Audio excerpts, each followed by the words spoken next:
Once Mr. Lowe is complete, Mr. Giuliani, I'd like you to wrap us up with your closing comments, and then each member will have an opportunity to I guess I'm overruled. There are 4 more people on the list that are still here. Oh, all right. I had called names and nobody stepped forward, so okay. Mr. Lowe, please give your name and what you do, and we're happy to take your testimony. Distinguished legislators, my name is Mark Lowe. I'm a Maricopa County resident for 30 years, a Southern California refugee. I'm here in the capacity of steadfast, concerned citizen. I volunteered to do 3 days of observation, 2 at the Maricopa County Recorder's Tabulation Center, Sunday, October 25th, and Sunday, November 1. Sorry, I'm a little bit nervous. Been waiting all day to speak with you folks. On the 25th of October, I observed no ballot tabulation happening. There was simply adjudication. Approximately 12% of the vote of 100,000 votes a day needed to be adjudicated to determine the value or the voter's intent. So I watched that and got a good cook's tour of the entire operation. Everybody seemed to be cooperating with doing their job and being very open and transparent. When I approached the gentleman who was running the Dominion machinery and computer software, and I don't have his last name, I have his first name. I'm trying to get his last name, because I had indicated that I was concerned that using a computer such as that a 14-year-old could hack into the system and change the votes at any point in time. And he kind of laughed and chuckled and kind of just shrugged off my concerns. And I told him that I had just watched a month earlier a Tom Cruise Mission Impossible, where Tom Cruise crawled through the ventilation system and went into a room very much like what the equipment is in, and he was able to get in and get the information and get out. And at that point, he really laughed. He tried to point. He did point to all the wiring that was hanging from the ceiling in baskets, and so that there was nothing plugged to the internet or into walls. Everything was coming from the master sealed up room. And I said, well, in the end, a 14-year-old could get in and hack it. At least that's the world I live in, because I watched the 1969 original Mission Impossible. So a lot's happened since then. The following Sunday, I actually left about 2:30 in the afternoon. I was scheduled to work until 4:30, but I felt that I had better things to do given what I had seen. There was no tabulation going on. So I came back there bright and early for morning shift on 11/1, and I showed up, and the operators were there. Same gentleman that was running the operation. I'll leave him nameless. He's named in my affidavit. And I was able to say good morning to him and said, yeah, I said, I guess nothing's happening with the 14-year-old yet, and kind of made light of it, sat down. And then a gentleman came to join me, because I was by myself as a Republican observer on the 25th. But on 11/1, Greg, who testified earlier before your panel, who's very, very knowledgeable about software and internet technology, he and I spoke for a few minutes before the process started, and I was able to explain to him how I engaged Bruce the week before, and felt really I just wasn't able to get the information from Bruce or acknowledge what was going on with the process of counting the votes or collecting the votes, because I didn't have the knowledge. Well, it turns out that Greg had more than enough knowledge for this gentleman. I call him the master of ceremonies for Dominion, because he's a contracted third party by the county. He's actually paid by Dominion, and Dominion is paid by the county. So about 20, 30 minutes, I guess, into the operation, one of the smaller, older machines had a problem where it got locked up and it stopped working, stopped counting ballots. And this gentleman, master of ceremonies, came over with his laptop and plugged right into that machine, and he began to immediately do whatever he was doing with the files. And this is when Greg and I sprung to our feet, and Greg took the lead and went over his shoulder and looked exactly what he was doing and asking him questions all along. And he was able to actually get hard data of what was being done with regards to when a file gets too full, it stops, and it has to make subsets and all of that.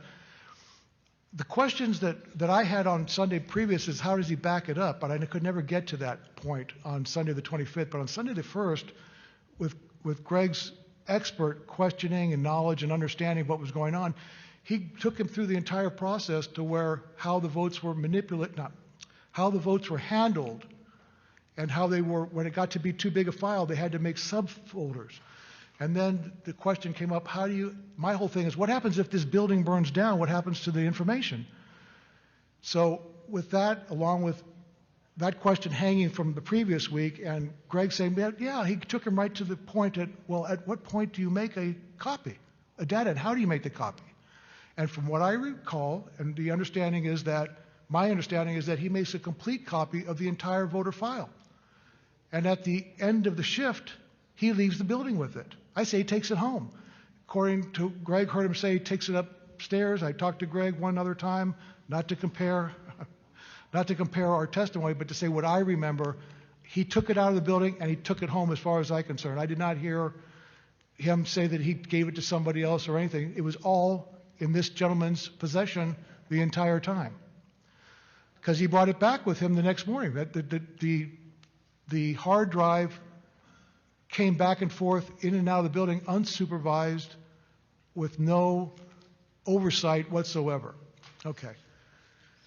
There are some other problems with adjudication, but I'll leave that for another time. I want to say that on my day of the 3rd, when I showed up at 4701 South 7th Street at 6:30 in the morning, I was greeted by the poll supervisor, who immediately noticed I was a Republican observer and told me that there would be no bathroom facilities for me to use at this beautiful brand new multi-million-dollar high school that was built, academy, that there would be no bathroom facilities, and if I had to use the restroom, I'd have to go off-site.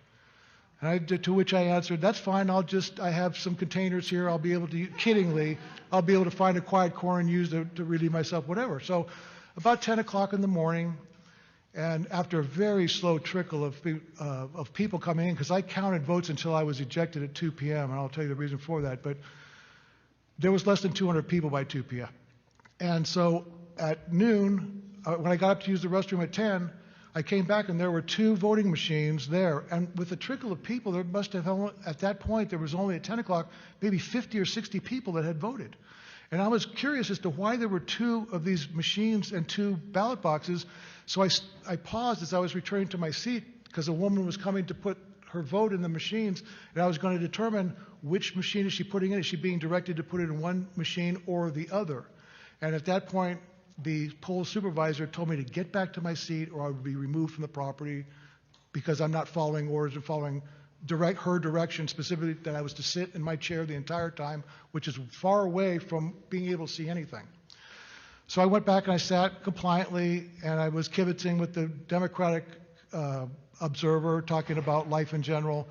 And she kept coming over to me and says, if you speak any more, you're going to be ejected. So I literally, at 12 noon, before I zipped my mouth and didn't say another word, I asked her, so at 7 o'clock, what will happen when it's time to break down the machines and take the votes, seal the votes in a container and take them to the counting tabulation center? And she said, well, you'll have to leave the building. I said, but that doesn't feel right to me, because I'm supposed to observe. That's an important part of the process that I should be allowed to observe. She says, you will be removed by my security out front. There will be nobody in this room except the poll workers themselves, period. So I said, well, that just doesn't sound right. So I just zipped it. I put on my bandana. For the next 2 hours, I sat there in complete silence, counted about another 50 people. So I was up to, at 2 o'clock, I was about 220 people. And at 2 o'clock, I'm sitting there and I'm realizing I'm not going to be able to be here at 7 o'clock, and there's really not much else I can see what's going on. So my time here, I could better serve someplace else. So I noticed that a woman came in with her sealed ballot, mail-in ballot, a Hispanic woman, could not speak a word of English. I speak Spanish, and I heard her say, I have this ballot, but I want a new ballot. I want to vote differently. So she immediately, this poll supervisor handled her kit gloves, right on it, concierge services, because she was the only person in the building at that time. They take her over, give her a new ballot, and they walk her around these 40 or so ballot stations, and they park themselves right to where I could see them intentionally. The the poll supervisor with her back to me, and the translator with a face shield, gesticulating for about 90 seconds. They kept talking to the lady, and the poll supervisor kept looking around the 3-sided partition, looking around. I'm thinking, I know it's a crime if I take a picture. I know that. I know it's a misdemeanor. But no one will believe me if I don't capture what's actually going on. So I took my phone out surreptitiously, I put it up, and I took a snapshot, got one, took another snapshot instantly after because the guy kept pointing, gesticulating. I didn't take a movie, I just took two stills, and immediately the pole supervisor wheeled around on our heels and was in front of me in 5 seconds, says, please leave now. If you don't leave now, I'll have security drag you out. You're gone. And I believe that was her plan all along. She didn't want me there to be watching what was going on at 7 o'clock. She told me it wasn't my place to be there. So I left. I drove to the Republican National headquarters on 24th Street. I got counsel from an attorney there who told me absolutely not. Here's the IRS statute. It says that you are supposed to be there for the breakdown of the ballot, of taking out the data cards. You're supposed to watch the ballots be locked into the box for transportation and then follow them to the place.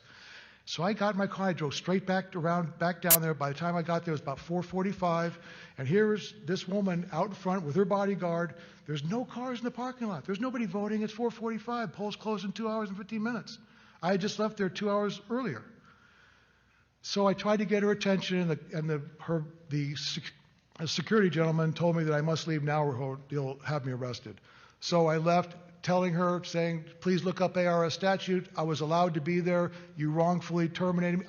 I never would have taken the picture had I had the right to stay till 7 o'clock. That's when I lost my right to be there at 7, I decided I would take the next action, which is to get something, proof that if I'm not going to be here at 7, I better do something because this is a crime. I understand you cannot interfere with people voting. So as a result, after that, I just kind of went home with my tail between my legs, really frustrated that I wasn't armed with the legal statute to have me stand my ground at the polling place.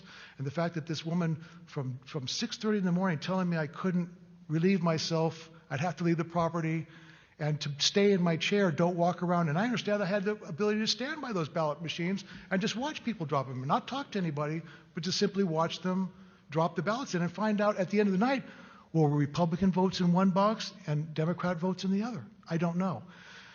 So that was that day. So then I got a call saying they needed a little more help at the tabulation center, and I got a shift to go Thursday evening at 2:30 till 10. I only lasted about an hour because I asked questions about the process, and I was considered rude by the person who was running the situation for asking those questions. And here's my concern for that, is that there was no tabulation going on, no counting, but they were transferring overseas votes from printed PDFs onto digital screens, creating votes, which would then, I understood, to be later to be printed out and then counted. But my problem with that was that I noticed there was a handwritten serial number on each one of them, and I can't touch it, so I had to wait till they moved it, and then I had to wait. It takes time to figure out about those. And I went to another station, and it was only 100 difference. Another station, like 3 stations down, and the serial numbers were only off by 100. I thought, well, that doesn't seem right, because if there's 100 in each stacks, that should be the number should be at least 200 or 300 difference. So when I asked the woman, it was my final questions, I said, where are these ballots portals? Where's this being printed? And she tried to make it seem like it was a federal thing, and then she admitted that no, this is a county recorder thing, and it's in a secure room somewhere, a secure portal room. I said, so it's run by the county? Yes. Who's supervising that? Is anybody giving oversight? No. So ballots are being created, they're printing off of a ballot, and then they're putting a serial number on it, and then they're giving it to people to upload it into the machine. Fair enough, but there's no supervision when it comes out of the printer. What are you printing from? None of that. And then I asked my final question was, is there any way I can find out how many votes were put in for the precinct down at at the polling place 4701 South 7th Street? And she sent one of her witnesses away, and in 3 minutes she came back and said 524 votes were turned in. And I said, no, I don't think that's correct, because between 2 o'clock in the afternoon, again, this is, my opinion, but there were not 300 people that came in from 2 o'clock in the afternoon until 7 o'clock, because I was there at 4:30 and there was zero traffic coming in or out. And I was there for about half an hour till I got booted. That's all my story, and I'd like to say, if I can indulge you legislators, one favor. I just want to say that I'm completely humbled and grateful to be sitting before you to be able to give this testimony. And I would just like to say to Mayor Giuliani that he has my undying gratitude for his exquisite and epic display of courage and citizenship. And I would very much like to shake his hand if I could. Can I shake your hand? Thank you, sir.